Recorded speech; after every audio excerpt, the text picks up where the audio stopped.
Noine. Good morning, everybody. For those of you wondering, there was a big rumor going on that the show had ended. I know. It is not true. I'm here to say that. Robin and I were very upset. Not Fred, though. Fred doesn't know we're on right now. Fred doesn't even know. Fred knows nothing. Something going on? Yeah.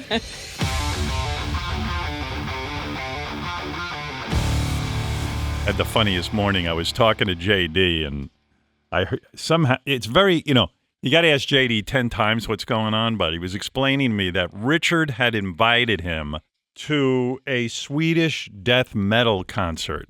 Oh. And JD, because he doesn't speak clearly, was like, oh, so I was like, what?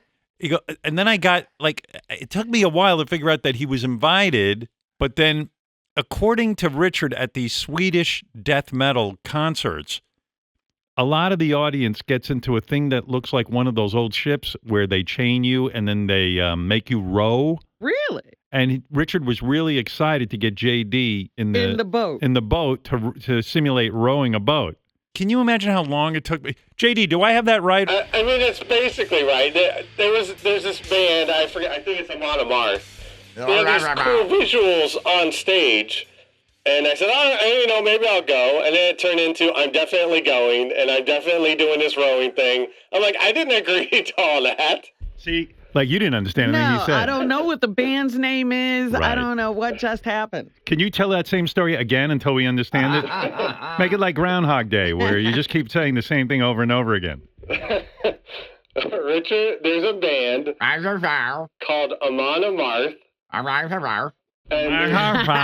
still don't know the name of the band. Say it again. I want you to say it like 20 times. Amon Amarth. Amon Amarth. They have these cool... Amon Amarth? Yeah. I'm talking to JD Puppet. JD Puppet, what's the name of the band? Yeah, what is it? And their big song is...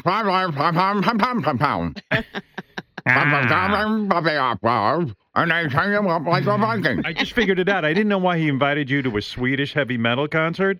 I realized you're speaking Swedish. What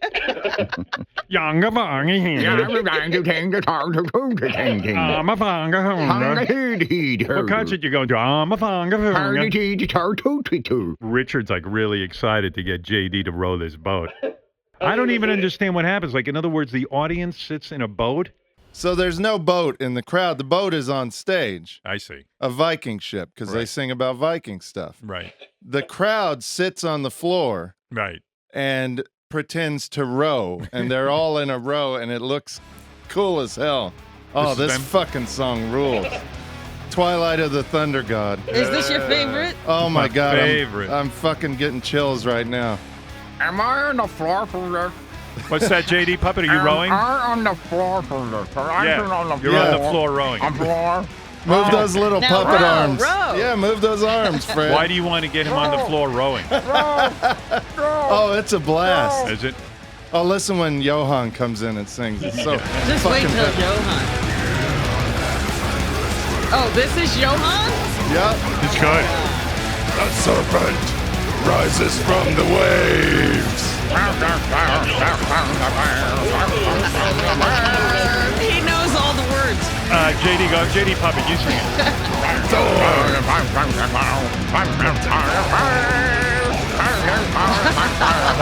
Man overboard, mayday, mayday.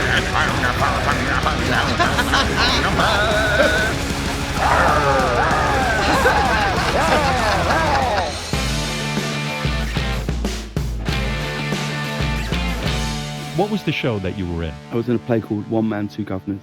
That was the play where you brought Donald Trump up on stage, right? Yeah. You used to bring people up from the audience. Every night we would bring people up on stage and I would get them to move something for me on stage. It was like a big trunk. So the night that you brought it to New York. So we heard that Trump was in. And almost every night in that play, there was someone incredible in the audience. But you can't bring them up on stage. It's disrespectful. You can't bring up Gene Wilder, you, Tom Hanks. You can't. You absolutely. It's just a no-no. Well, I know. I'd be terribly embarrassed. Yeah, exactly. And I'd be embarrassed to do that to such a person. However, and I said to Ollie, I was like, Donald Trump is the only person we can bring on stage. I said, because half the audience don't really like him anyway. Right. So we either win with everybody or we win with half the audience. And this is before he ran for president. Way before, Yeah, way right. before. This is in 2012. Okay. So I said, if it's not going great, I'm going to bring him up. And we were like, that's okay, that'll be fun. Because that'll make an amazing night. Yeah. And then it was one of those days of biblical rain for an hour in New York in the summer. The heavens just opened, which always makes for a bad show. Because people are soaking sat down, wet. their knees are wet. They're like, I don't want to be here. I just want to be snuggled up at home. Anyway, it's not a great audience. And this is now show 425. And I think, fuck it. And I went, and he was about halfway back on the aisle. Is he with Melania? Yeah. Oh. And I grabbed his arm. Yeah. And I said, you're coming with me. He didn't resist, laughed. did he? No, he laughed. Yeah. And he came up, and the audience goes wild. And I started saying, I need you to move this. This is a thing called manual labor. You'll have never done this before. It's something new. Yeah. And I moved him around, and I fired him and all things like this. And it was fun. But here's the thing I remember most about it. When the people would go off, I'd get them to move this trunk and take it into the wings out of this door. And then our stage manager would stand with the people, and they'd often be a bit shell-shocked that they were just on stage. And he'd say, look, you did great. It was fantastic. Wait here. James is going to call you back. You'll walk across the stage and back to your seats. You did great. Right.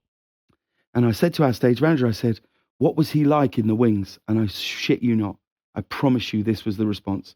He went, it was like he thought he was the president of the United States.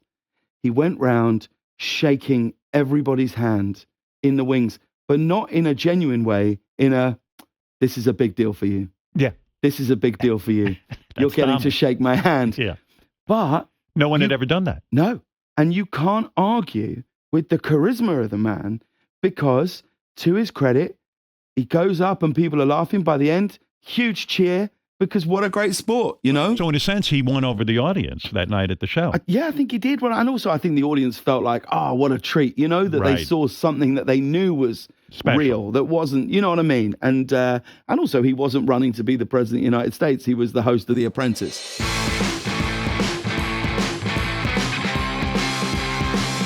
I worry, Tracy Morgan, I love the guy. He's always on our show. He bought another new car. Ronnie was just saying that's not a brand new car. That's a 2012. That's $2 million. Brand new, probably $5 million. But Ron, why is this car $2 million? And what is why, in other words, what car could be justifiably $2 million and why? Well, it's handmade, first of all, the car. And by handmade, you mean that guys like bang out the engine by hand? Well, Everything. it usually means one guy. Yeah, well, it's more than one guy. I mean, it's a couple of guys, but they But the same each guy team. has a separate job to do on the car, pretty much, when they build it. But the car is handmade. It's not like it goes to an assembly line. When you say handmade, how far do they go with that? Like, in other words, do they have a guy forging out like the metal? And Yeah. Oh, yeah. You mean They like on Game of mold out Thrones? the body, everything. Like on like Game a of Thrones? blacksmith is digging, banging out that metal. Yeah, and they're making the seats, everything. Wow. It's They not pick an out the assembly leather, line. they sew it, they do Right, everything. exactly. And it's special leather. It comes from special cows and Special cows. Yeah, it Wow. does. All right, thanks, Rombo. No problem. Yeah. What's up, Frank? Frank from Florida, Robin. Hey, now. Hey, now. Hey, I know Ronnie's your go-to guy for cars and car questions. I've never heard somebody on the radio know less about cars Oh, than yeah? Ronnie the limo driver. Really? What did he get wrong? He's just clueless. You asked him if they're, banging sheet metal out hand by hand to put these cars together. And he's, yeah. I'm like, he's just ridiculous. He knows nothing about cars. So Ronnie doesn't know what he's You're out of talking your about mind, cars? You're out of your You're full. No, you are so full of shit, dude. Why? You're out of your mind, man. They're hand built, but they're not on an assembly line. But no one's banging out a fender for a Bugatti. I mean, They're molding the actual body and everything, which is done by one or two different people. What the fuck are you talking about? That's not what he asked you. That's not the question he asked you, Ronnie. You're confused as usual. No, I'm not confused as usual. So he's saying, Ronnie, you're wrong about the Bugatti. Okay, good. Whatever. He's right because he says he's right. Maybe Frank will be my new expert on good. cars. Yeah. All right. Let fucking Frank call in. This stupid Fred, fuck. who's right? These cars are hand built. These cars take, I think, at least a month to even All right, paint but what does them. that mean? How far do we go when we're hand building And I something? know there's two guys that build the engine.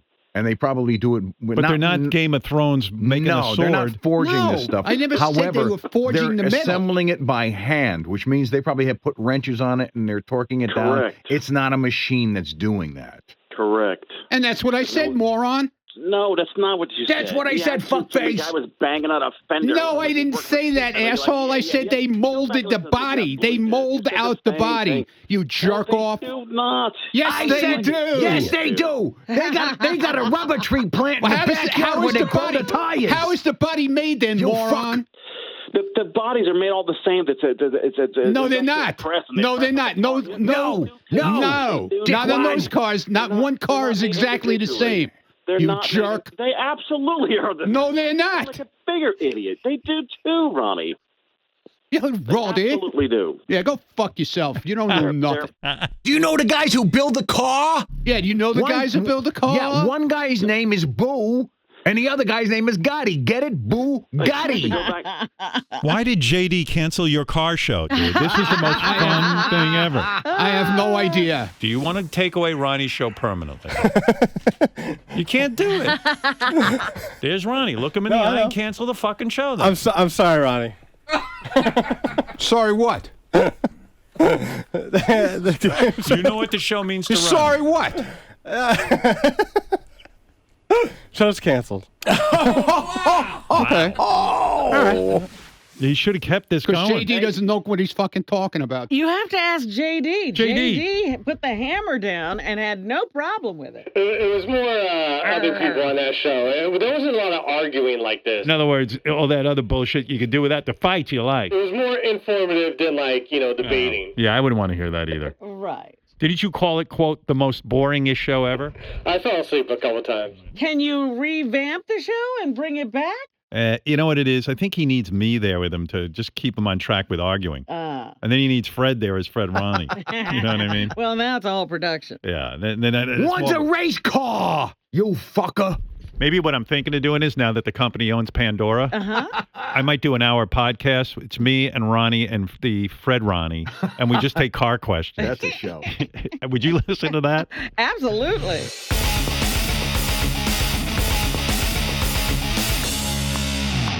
And when you're out there without care, yeah, I was out of touch. Gnarls Barkley. But it wasn't because I didn't know enough. Yeah, baby. You sing it. I just knew too much. Beautiful voice on this guy. Does that make me crazy? Does that make me crazy? Gets up there high. Does that make me crazy? That's high. Possibly.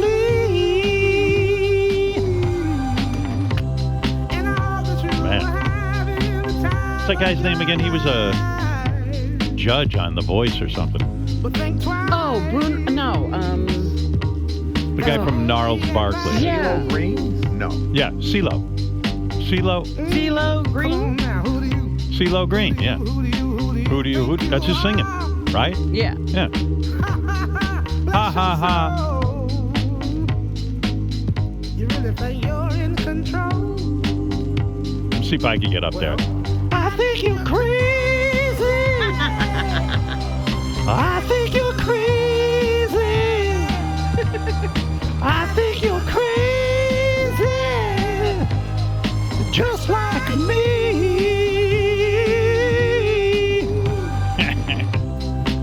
Perfect. What a talent I am. You are. Yeah, Don't let anybody tell you you're not.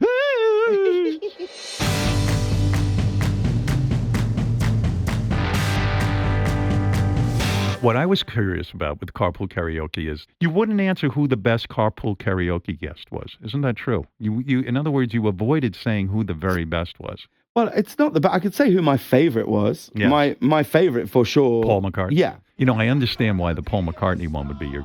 I mean, a guy from England.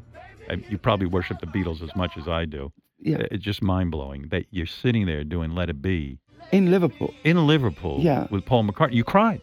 Yeah, it was emotional. I don't know what happened. I couldn't believe that I was. I remember when I was doing it, thinking, I don't know what I've done to deserve such memories. Right. I don't know what has gone right that I would that I would have such memories, all of it, everything, the show, the Tonys, but like there in Liverpool, I think because we, you know, there was like some jet lag involved and you're flying, and then we got up to Liverpool and then we're there and we're doing it. And I just had this overwhelming feeling of like my grandfather, who was a musician, who I'm pretty sure introduced the Beatles to me, with my dad at the time, and just had this overwhelming feeling of like this, if he could see this, if he could just get if he had the opportunity to shake the man's hand, it would have made his week, his month, his year. And here am I singing these very songs, and it just, I couldn't help it. It just came, it overwhelmed me in the whole moment. And the brilliance of the man, of Paul, was when I said to him, and I was shocked by it. I'm not someone who's like so quick to be that emotional when you're driving around. It's just me and him in a car. And I said, I didn't expect that. And he said, that's the power of music. And I said to him, if my granddad was here, he'd get a real kick out of this. And he just went, he is. And I was like, wow. Like, and before that, he told a story which I hadn't heard before of how Let It Be came to him, that he'd had this vision of his mother, Mary, saying, just let it be, let it be. And the whole thing, you're like, I don't know, I'd heard the phrase, oh, it stopped traffic before, and I'd never really understood it until like walking down Penny Lane with Sir Paul McCartney, and every single car at the junction is stopped and you cannot hear a single horn. Wow. No one is beeping their horn because they're just going, oh my God, it's Paul McCartney. Yeah, it's unbelievable. And you're like, what? This is madness.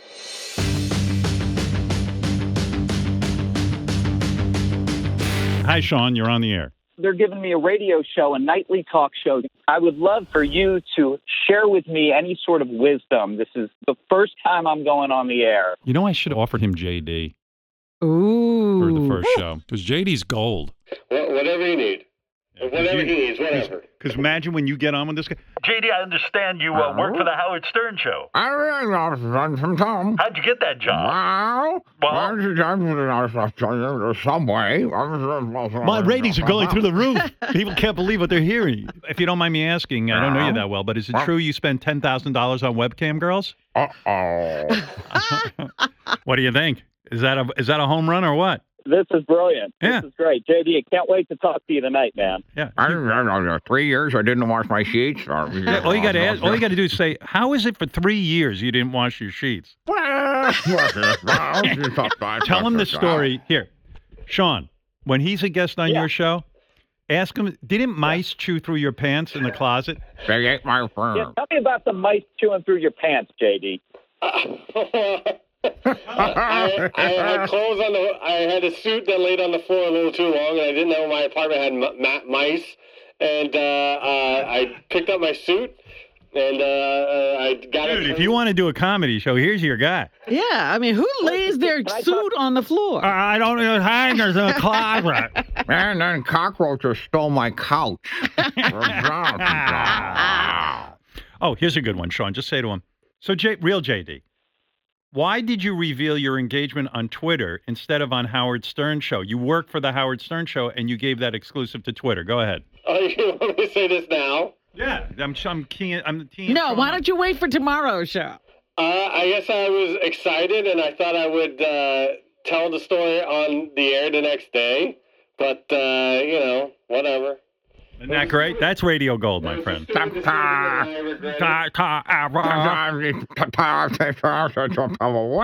Now that's comedy. You want me to answer that now? My wife is... No, I'm asking you now so that you can answer it 10 hours from now.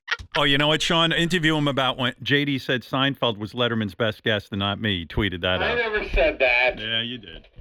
You know who was Letterman's best guest? Yeah, sure. Go ahead, JD. You want to see a really great guest? Yeah, I don't want to. I don't want to say anything. So go ahead, JD. You say it. Seinfeld. Wasn't it at all? But whatever you do, don't ask JD about his finances, because here's the answer you'll get. You hear this, JD? You gotta pay. $6,000. Can you not worry about what the fuck I'm spending my money on? Leave me alone, will you? I'll spend whatever the fuck I want. Oh. Now that's radio. If you get JD on, This is radio gold. that's right. You got to ask him when you're on the air with him how he almost drowned from a water slide at a theme park. In 2 feet of water. Leave me alone. JD, Fuck off. Are you willing to go on this guy's show or no? No, just all this bullshit.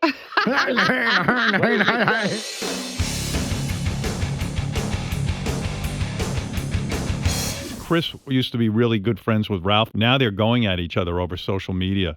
Are they? They're having a Twitter war? Yeah. Like Chris was really close to Ralph. Yeah. And now Ralph curses out Chris on Twitter.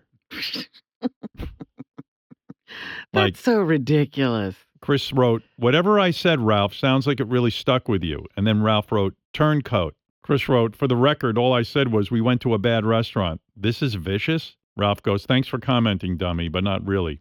Whatever you said was worse." Well, what's going on, Chris? Real quick. Like, what happened? It just blew up. You follow Ralph, right? Yeah. I should give you some context because our main show account, our Twitter account, tweeted out an old video of Mehmet and Ralph going at it. Right. And it was, I mean, Mehmet, you know, to be fair, was very vicious to Ralph. He called him like a 60-year-old idiot who dyes his hair and all this horrible stuff. Ralph, you're not old. You're not uncool. You're a 6-year-old man. You dye your hair bleach blonde. That is the epitome of being a cool person. I tweeted out and said, by the way, lest you think I said anything like that, all I said is we went to a bad restaurant together. Right. What Mehmet did was vicious. So his response was to that. He said, what you did, Chris, was so much worse than Mehmet because you and I were friends. Oh. Which you did more than just say we went to a bad restaurant. You said Ralph was annoying at the restaurant. He was annoying, and he bitched about the different places we went to. I didn't compare him like Mehmet did to Harvey Weinstein and Bill Cosby. Right. I just think there's a bit of a difference, and I don't know why he is so sensitive to what I'm saying. So you don't call him anymore, and you're not friends with him anymore? I mean, you know, it was a beautiful weekend last weekend, and the weekend before, I would have loved to have gone out. We lived down the street from each other and done something, but I just didn't feel comfortable reaching out to him. He's done with you. Yeah. Yeah, what a shame. Yeah, it's, I feel he's going through something, and I don't know what it is, and I feel like he's projecting whatever anger or whatever angst he's going through on me. I see. And it's unfair.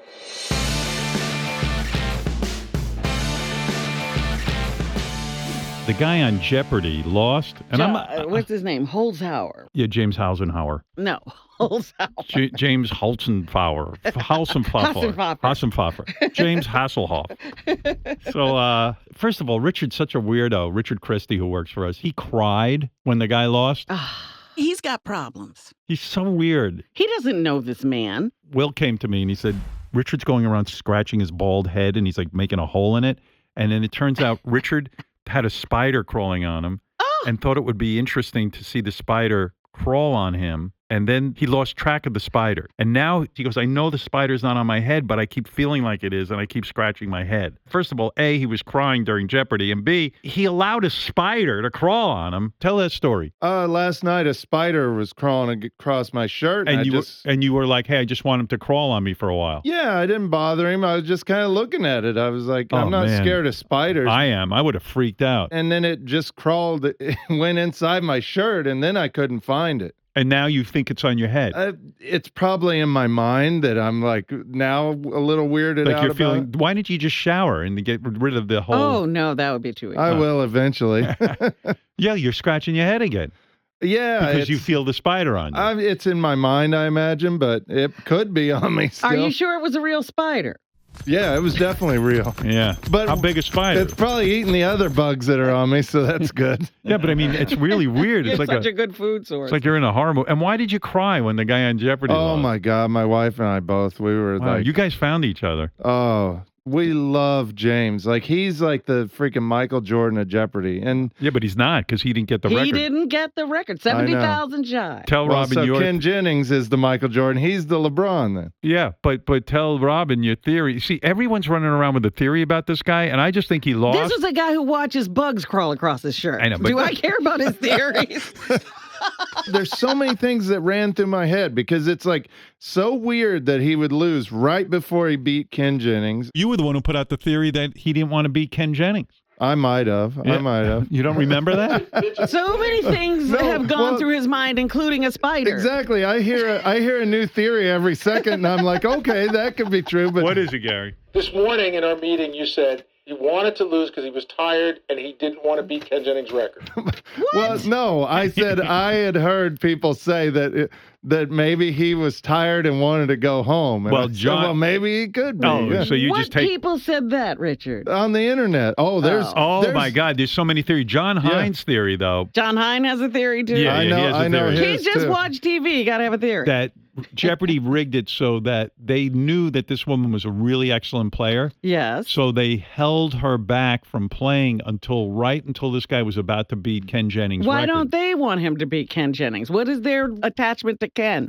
Ask John. This is a fucking nutty theory. My thought is that when it got to the Ken Jennings money thing, they would put him up against the best contestant they had and think, okay, if he beats her, then he deserves it. Yeah. When you look at her, 27-year-old librarian, wrote a master's thesis on Jeopardy and why the clues are in certain places. They knew she was going to be really, really good. And so I don't think it was fixed that he was going to lose, but I do think they said, all right, we're going to put up our best against him to see if he could break the record. Well, that makes more sense than anything else I've heard. I had heard too that some of the Jeopardy writers weren't happy with the way James played because he wouldn't go in the right order. Well, she didn't play that way either. She took his tactics and played against him his way. They say a lot of people from now on are going to play James's way. And she found 2 of the daily doubles. He only got 1. Hey, guess who's on the phone, guys? The spider in Richard's brain. I found his ear and I went inside.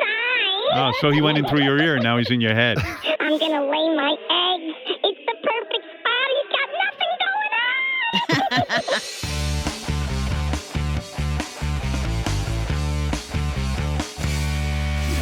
Leslie, first of all, let me just say to you, I love you first. I love you too. And Leslie West is my hero. He was the first guy. I wrote this on one of his albums. He asked me to write a few words, but he was one of the first guys that I ever, in rock and roll, who I really related to. I thought his band Mountain was incredible when they came on the scene. I got to tell you something, and this is my point, having Leslie on today. As we make our move to satellite, you are my first guest that I want to do this with. I want to say to you, thank you for all the years of coming in, always appearing live with us. Oh, always for years of playing for us. Playing for us. It's been my pleasure, man, because you are absolutely my hero, and this is the next step. I mean, you just happen to do things right. But I want you to know that this show appreciates you. I personally appreciate you and the music you've given the world, and you're a great guy. You're a survivor, and I love that. And you're a really good guy to hang with, well, thank you very much. This show appreciates all the contributions you've made over the years. I think this song is very fitting. Our next album is Mountain Does Dylan, and I picked some great songs and did some arrangements. All right.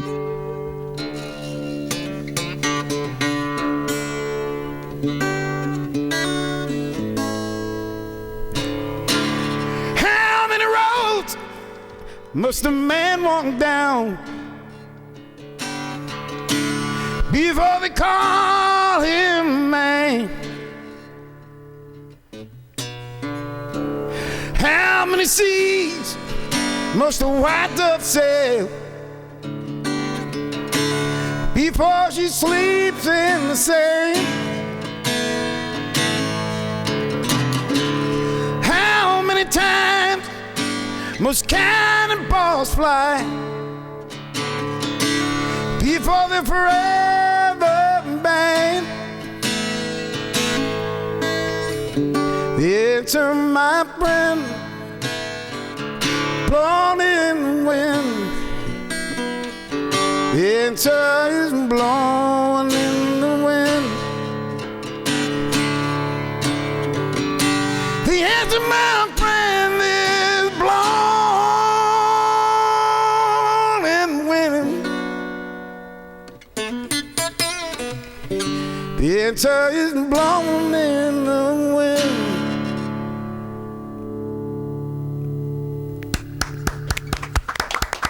Good enough. I love you, man. I love you. I love you. That's great. You always give me the chills when you play and sing, man, and not too many people can do that. You are awesome. Noine. I watched the segment with you skydiving with Tom Cruise. Yeah. I thought you were completely out of your mind. I mean, Really? you will do anything for that show. And Tom Cruise, by the way, looks like he skydives like on a regular, everyday basis. Yeah, it's incredible to be around him. His like spirit and energy is. I would have said, this is it. I love my TV show, but I'm drawing the fucking line. I'm not jumping out of a plane with Tom Cruise. Is that something you really wanted to do, or you just felt like, hey, I got to man up and do this? I just thought, actually, all of that comes back to the notion of going, I'm not going to be doing this forever. Right. So now's the time. When we stop, we'll go, fucking look what we did. Look what we did in that amount of time. And jumping out of a plane with Tom Cruise and what people don't see is like the man hours from the team on our show. Oh my God. We did 2 jumps to sort of film it right. So we did back-to-back I didn't know that. We did back-to-back jumps. And Tom did a jump before I got there. Ooh. To just work out the plotting of and he's incredible. Tom prepped the guy I was going to jump with. He interviewed 5 people himself on the phone. Wow. To pick who he felt was the best person for me to jump with. What was the whole story though? I didn't understand this. You met him somewhere and you wanted him on the show and but then he had to give you his phone number. No, well, what happened was, we have a great relationship with Tom on the show. Right. We've recreated his entire film career. We did a stupid thing in London where I had an idea for a new business called a cruise boat on the River Thames called Tom's Cruise on the River James Corden, right? And then his publicist got in touch and said he was being honored with a big filmmakers award in Vegas. Would I go and host it as a surprise? And I was like, absolutely, of course, sure. So I went up, I did it, and he was amazing. He gave the most eloquent speech. And then after the show, Tom said, thank you so much, James. Are you going to come to this thing? I said, I've got to fly back. He said, well, look, stay in touch, give me a call. And I said, Tom, that's really lovely. I said, but I don't have your phone number. Yeah, how do you get that? And he went, yeah, you do. I went, no, honestly, I don't. He went, I'll get it to you. I went, Tom, you don't have to. I know, you feel weird, you're not, right? I said to him, I know you're not lying. I know that you mean this, but don't worry about it. And you're not going to call him anyway. I get it. Yeah. Anyway, he was like, I'll get you my number. I was like, you won't, but this has been great. Yada, yada. So we leave and we're kind of laughing and joking. 2 days later, my assistant came into the office and said, you've got to go down to conference room 1 or whatever. And I went in, and in conference room 1 was a massive amount of balloons that said, thank you, and a box. And I opened the box, and there was a cake in the shape of a telephone with all of these symbols, odd symbols on the dial of an old rotary dial telephone. And then in an envelope was a dictaphone, and it said, press play. So I press play, and it says, your mission, should you choose to accept it, is to work out the code and call the number on your cell phone. This message will self-destruct in 5 seconds. And then it went, dun, dun, dun, dun, dun, wow. Dun, dun. So I sit on my own in this conference room trying to figure out what number correlates to what thing. And then I think I've worked it out. I called once, it said, it was just going, ooh, ooh, ooh. So I got it wrong. I changed 2 numbers. I called, and this voice went, hello? I went, is that Tom Cruise? And he went, is that James Corden? I said, yeah. He went, well, now you've got my number. Wow. Now you and see, that was it. And I was that like, shows this me, is amazing. Now that's a thank you for doing that for him. It's because just the most amazing thing. Because he put time and effort into this thing. So much effort. Yeah. I mean, a ridiculous amount why of would effort. Tom Cruise do that? But he did. For sure.